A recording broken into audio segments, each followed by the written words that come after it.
অনেক students graduation course just complete করেছো, কিন্তু এখন আর দিশা খুঁজে পাচ্ছ না। মানে ঠিক করে উঠতে পারছো না যে এরপরে কি করবে। কোনো সরকারি যে চাকরির পরীক্ষা, তার জন্য প্রিপারেশান নেবে। বিভিন্ন ইনস্টিটিউট আছে যেখানে এই সমস্ত ব্যাপারে ট্রেনিং দেওয়া হয়, টিউটোরিয়াল যে সমস্ত ইনস্টিটিউটগুলো, সেইখান থেকে ট্রেনিং নিয়ে সরকারি চাকরির জন্যে প্রিপারেশান স্টার্ট করবে, নাকি কোনো একটা হায়ার স্টাডি করবে, মাস্টার ডিগ্রি, নাকি কোনো প্রাইভেট কোম্পানিতে চাকরির জন্য চেষ্টা করবে। এবং আমি তোমাদের বলবো যে আর একটা ভালো অপশানস আছে, সেটা কি না, একটা বিজনেসও করতে পারো। এবার এই সবগুলো নিয়েই হয়তো তোমরা চিন্তা করছো, কিন্তু ঠিক করে উঠতে পারছো না যে কোনটা বেটার অপশান হবে। আমি তোমাদের আমার যে এক্সপিরিয়েন্স ওয়াইজ তোমাকে বলবো একটাই কথা, যে যেটাই করবে মন দিয়ে করো এবং নিজের ওপর সৎ থাকো, নিজেকে ঠকিও না, 100%টা দিয়ে করো। যদি সরকারি চাকরির যে পরীক্ষা, তার জন্য যদি প্রিপারেশান নেওয়া স্টার্ট করো, তাহলে সেইরকম লেভেলে নাও, নিজের 100% তার ওপর দাও। যদি কোনো হায়ার স্টাডি করো, MBA বা MSc এই টাইপের যদি কোনো হায়ার স্টাডি মানে মাস্টার ডিগ্রি এরকম কোনো কোর্সে অ্যাডমিশান নাও এবং ঠিক করো যে হায়ার স্টাডি করে তারপর তার মাধ্যমে একটা ভালো জায়গায় চাকরি নেবো, তাহলে সেইটাকে ফোকাস করো, সেইটার ওপরই নিজের পুরোটা দাও। ওকে, আবার যদি বিজনেস করো তাহলে সেখানেও তাই, সেম রুল অ্যাপ্লিকেবল। ব্যাপারটা হচ্ছে একটাই, মাথায় রাখবে যে এই যে গ্র্যাজুয়েশান কোর্স অবধি এসছো, গ্র্যাজুয়েশান কোর্স কমপ্লিট করেছো,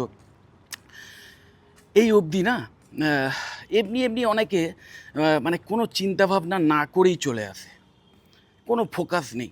জাস্ট মাধ্যমিক কমপ্লিট হলো, তারপরে যে কোনো একটা বিষয় নিয়ে আর্টস, কমার্স বা সায়েন্স যেটা পেলাম সেটা নিয়ে হায়ার সেকেন্ডারি কমপ্লিট করলাম। হায়ার সেকেন্ডারি কমপ্লিট হলো, তারপর গ্র্যাজুয়েশান করতে হয়। এই জন্যে যে কোনো একটা বিষয় নিয়ে যেটা পেলাম, যার এলিজিবিলিটি রয়েছে, সেই ওয়াইজ একটা গ্র্যাজুয়েশান কোর্স চয়েস করলাম। কোনো ফোকাস নেই, ভবিষ্যতে লাইফের কোনো গোল নেই, কোন জায়গায় কাজ করার আমার ইন্টারেস্ট আছে, কোন জায়গায় আমার ন্যাক আছে, এইসব চিন্তাভাবনা না করেই অ্যাডমিশান নিয়েছিলে এবং আলটিমেটলি কোর্সটা কমপ্লিটও করেছো গ্র্যাজুয়েশান। কিন্তু সেরকমভাবে নয় যে বিশাল কিছু রেজাল্ট হয়েছে বা বিশাল কিছু শিখতে পেরেছো বা এমন কোনো স্কিল সেট তৈরি করতে পেরেছো যার মাধ্যমে কোনো একটা মানে নিজেকে জব রেডি করে তুলতে পেরেছো সোজা কথায়।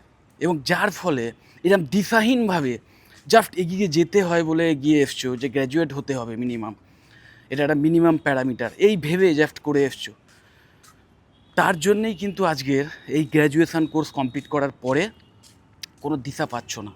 এবং অনেকে হয়তো নিজের অতীতকে দোষারোপ করছো, যে কেন আগে চিন্তা করিনি, কেন অমুক কোর্সটা নিইনি, কেন ওই বিষয় নিয়ে গ্র্যাজুয়েশানটা কমপ্লিট করলাম না, তাহলে বেটার হতো।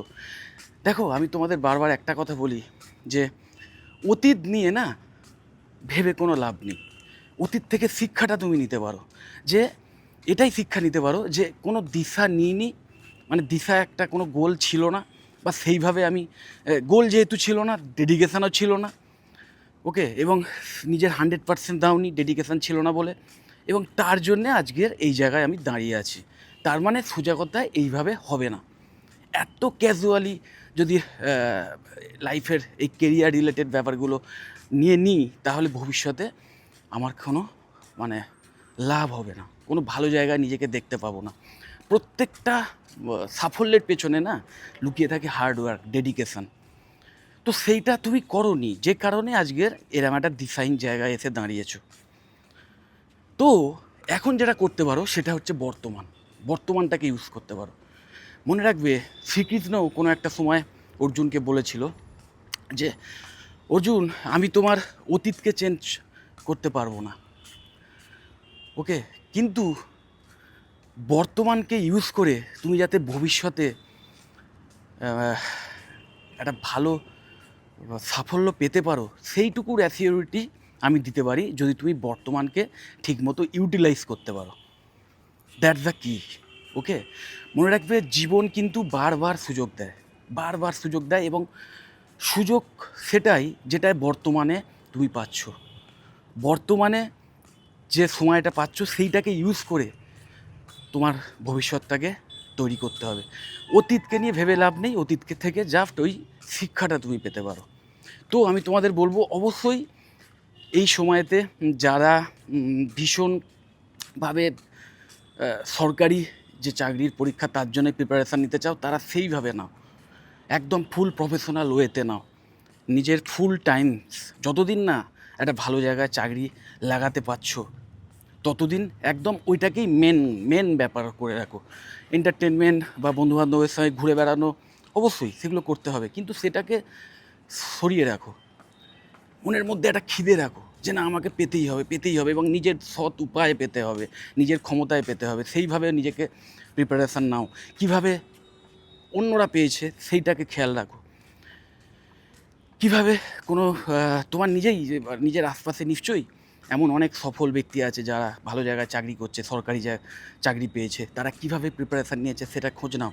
বা বিভিন্ন এই সমস্ত যে ট্রেনিং ইনস্টিটিউট আছে সেখান থেকে অবশ্যই তাদেরও যে এক্সপিরিয়েন্স সেইগুলো তোমরা নিতে পারো, সেখান থেকেও যে পড়াশুনোর সুযোগ সেটাও তোমরা নিতে পারো, কারণ তাহলে একটা রুটিন ওয়াইজ হয়। কিন্তু আমি মনে করি যে সেই সমস্ত টিউটোরিয়ালে অ্যাডমিশান না নিয়েও তোমার যদি নিজস্ব ইনিশিয়েটিভ থাকে, নিজের মধ্যে সেই ডেডিকেশান থাকে, সেটা তুমি নিজেও করতে পারবে। সো এরকম কোনো বাধ্যবাধকতা নেই যে তোমাকে অমুক ইনস্টিটিউশনে অ্যাডমিশান নিতেই হবে। ওকে, তো মোট কথা একটাই যে তোমাকে কিন্তু নিজের 100%টা দিয়ে এই সমস্ত চাকরির পরীক্ষার জন্যে প্রিপারেশান নিতে হবে, এবং 1 বছর না হলেও তো পরের বছর আবার, তারপর আবার, এইভাবে যতদিন না পাও একদম আদা জল খেয়ে লেগে থাকতে হবে, এবং আলটিমেটলি কিন্তু দেখবে সাফল্য আসবেই। আর যদি মনে করো যে না ওরকম একটা অনির্দিষ্ট কাল ধরে আমি ওয়েট করতে পারবো না, অত পড়াশুনো মানে অত কন্টিনিউ, মানে দেখো সরকারি চাকরির পড়াশুনো হচ্ছে মেনলি মানে বিভিন্ন বিষয় থাকে, সেইগুলোর ওপর তোমাকে সব কিছু পড়তে হবে এবং মুখস্থ করতে হবে। সেখানে স্কিলের চেয়েও যেটা বেশি ইম্পর্ট্যান্ট সেটা হচ্ছে তোমার মেমোরি পাওয়ার। স্কিল সেটের চেয়েও কিন্তু বেশি দরকার সেটা সরকারি চাকরি পাওয়ার ক্ষেত্রে। তো সেইরকম যদি ইন্টারেস্ট না থাকে যে না আমি নিজের মানে এমন কিছু স্কিল সেট তৈরি করতে চাই যার মাধ্যমে আমি কোনো ভালো প্রাইভেট ফার্মে চাকরি যাতে পাই, এরকম একটা যদি ডেডিকেশান থাকে, বা এমন কোনো স্কিল সেট তৈরি করব যার মাধ্যমে আমি নিজেই কোনো একটা প্রফেশন স্টার্ট করব, নিজেই কোনো একটা জব মানে কোনো একটা মানে এন্টারপ্রেনার হব, বা একটা স্টার্ট আপ শুরু করব, বিজনেস শুরু করব, তাহলে অবশ্যই এমন কোনো প্রফেশনাল মাস্টার ডিগ্রি কোর্স বাছো যেখান থেকে অনেক কিছু শিখতে পারবে। যেমন MBA, ম্যানেজেরিয়াল স্কিল সেট শেখানো হয় যে কোনো বিজনেস রান করানোর জন্যে, যে কোনো বিজনেস শুধু নয়, যে কোনো অর্গানাইজেশন প্রপারলি সুস্থভাবে সুন্দরভাবে রান করানোর জন্য যা যা কোয়ালিটিসের দরকার হয় সেই সমস্ত কোয়ালিটিস নিয়ে এই কোর্সে শেখানো হয়। বিভিন্ন skill set, various skill set শেখানো হয়, যে একজন ম্যানেজার মনে রাখবে বা মানে একজন অ্যাডমিনিস্ট্রেটর, তাকে কিন্তু যে কোনো অর্গানাইজেশনের প্রত্যেকটা ডিপার্টমেন্ট সম্পর্কে খুব ভালোভাবে ওয়াকিবহাল হতে হয়, কীভাবে সেই ডিপার্টমেন্টে কাজ হচ্ছে এবং কীভাবে বিভিন্ন কাজগুলো মিলেমিশে আলটিমেটলি কোনো ফাইনাল প্রোডাক্ট তৈরি হচ্ছে বা কোনো একটা সার্ভিস ক্রিয়েট হচ্ছে এবং সেইটা কাস্টমার অবধি পৌঁছচ্ছে। এই পুরো ব্যাপারটা একজন ম্যানেজারকে জানতে হয়, এবং এই ব্যাপারটা যদি একবার তুমি রপ্ত করে নিতে পারো না, তাহলে ভালো MNCতে চাকরির সুযোগ তো আছেই, তার সাথে সাথে নিজেই একটা বিজনেস স্টার্ট করতে পারবে। মাস্টার অফ বিজনেস অ্যাডমিনিস্ট্রেশন একটা দারুণ কোর্স, এবং সেটা তাদেরই জন্যে যারা নিজেরা ভীষণভাবে অ্যাক্টিভলি সমাজের থেকে কোনো একটা অর্গানাইজেশানে কাজ করতে চাও অথবা নিজের অর্গানাইজেশান তৈরি করতে চাও, তাদের জন্যে যারা উদ্যমী পুরুষ সোজা কথায়। এবং মাথায় রাখবে, যদি তুমি নিজের বিজনেস স্টার্ট করতে পারো তাহলে ঠিক যেমন নিজের ইনকামও করতে পারবে নিজে, তেমন আরও প্রচুর লোককে ইনকাম করার সুযোগ করে দিতে পারবে, কারণ তোমার কোম্পানিতেই বা তোমার অর্গানাইজেশানেই অনেক এমপ্লয়িজ চাকরি করবে। সো শুধুমাত্র টাকাটাকেই মেন মোটিভেশান করো না, কারণ মনে রাখবে টাকা অবশ্যই একটা খুব one of the most important thing যার জন্যে আমরা কাজ করি, বা এটা না হলে সত্যি কথা বলতে আজকেকার যুগে বাঁচা যায় না।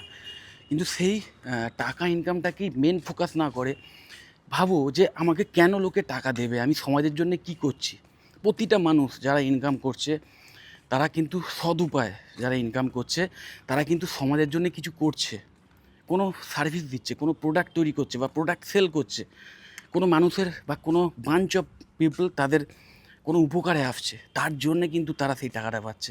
তো তুমি নিজে প্রশ্ন করো যে তোমার মধ্যে কী কোয়ালিটিস আছে যার মাধ্যমে লোকজন উপকৃত হচ্ছে, যার মাধ্যমে সমাজ উপকৃত হচ্ছে।